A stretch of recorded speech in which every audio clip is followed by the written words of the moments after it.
Isang mapagpalang araw po sa ating lahat, and welcome po to our 365 daily devotion. At ngayon po ang topic po natin is, ano ang kahulugan ng Lord and Savior? So, sabi po dito sa concept po natin, patungkol po sa evangelism po. Evangelism is the proclamation of the Gospels to unbelievers. The words come from the Greek, which means to announce God good news. It is not just an optional task. It is the joyful duty of every believer to share the message of Christ, life, death, and resurrection.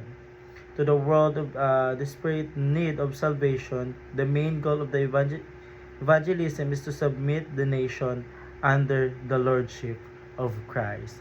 So yun po yung concept po natin patungkol po sa evangelism. And na tayo po dumako po sa ating Bible reading po na matatagpuan po sa 2 Peter chapter 1 verse 11. Po ang sabi sa English po, "For in this way there will be richly provided for you an entrance into the eternal kingdom of our Lord and Savior Jesus Christ." Sorry, so naman po sabi sa Tagalog, sapagkat sa ganitong paraan ay masaganang ibibigay sa inyo ang pagpasok sa walang hanggang kaharian ng ating Panginoon at tagapagligtas na si Jesucristo. So, yun po yung ating Bible verse po para sa araw na ito. And now, tayo po dumako po sa ating teaching po. Una, it is incarnational, not merely intellectual.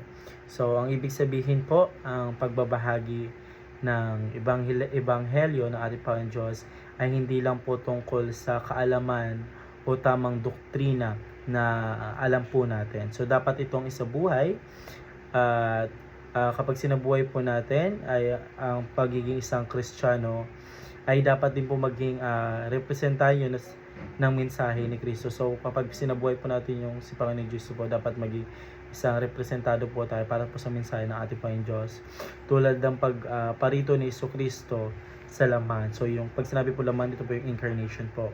So, ang ating pangaral ay dapat makita sa ating buhay, hindi lang sa ating mga salita. So, ito po ang pangalaw pong katuruan. It is earthward, not merely heavenward. So, ang ebanghelyo po ay hindi lang para sa buhay sa langit at ito may pagkatapos ng kamatayan. Ito rin ay may kinalaman sa kasalukuyang buhay dito sa mundo. So, dapat itong makita sa ating malasakit sa kapwa, sa pagtugon sa mga pangangailangan ng lipunan at sa pagiging asin at ilaw sa mundo. So, yun po yung pangalawang katuruan po natin. Ngayon na po yung pangalawang katuruan po. It is about lordship, not merely about salvation. So, hindi lang tinanggap natin si Kristo po sa ating buhay bilang tagapagligtas or Savior natin. So, tinanggap po natin siya kundi bilang Panginoon or yung Lord po natin. So, kaya po natin sabi po sa kanila, Jesus Christ is our Lord po. So, sa ating buhay.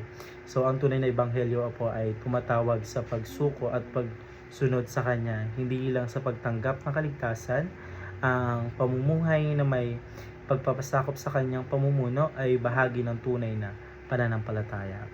So, yun lamang po para sa araw nito. Maraming salamat po sa pakikinig and see you po ulit bukas para po sa ating daily devotion.